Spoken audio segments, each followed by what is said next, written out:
Now, Nurses Union Denosa and Teachers Union Sadtu have spoken out about the impact of rolling blackouts on their sectors. Listen to this.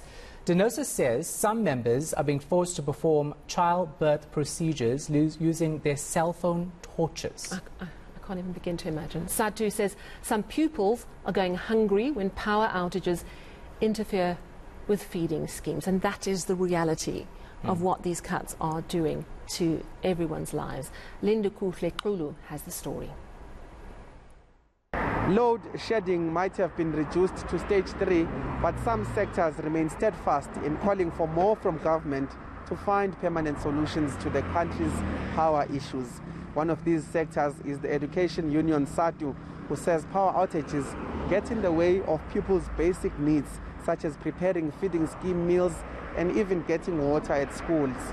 Teaching and learning does not only happen in the classroom, it also happens at home. So therefore there are tasks and activities that some of our learners need also to conduct, but then they are not able to do those without electricity. During the day, not all classes can actually receive natural light, which means it brings another challenge. But then you still have got schools that rely on water pumps, which are relying on electricity for them to be able to function. So you can see that we've got that part of those serious challenges. One headmaster from an ICT school in Ivory Park says educational activities have to halt when the power is out. We can't be able to manage all the programs of the school, the use of the ICT, the smart board that we have in our classes, which enhance learning, and as well as now the newly introduction of the grade 10 laptops. You see now, learners are just starting to enjoy to use the laptops, and then when they're given the tablets, so to say, then the charging part of it, when they're supposed to recharge them, that interrupt their lessons. Those working in the health sector have also told horrifying tales of the pandemonium at healthcare facilities during power outages.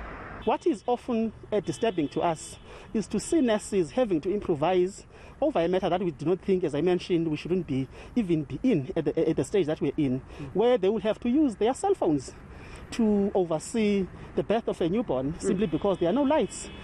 Denosa says the maintenance of backup generators in many provinces is poor, which results in many of their members having to improvise when trying to save lives.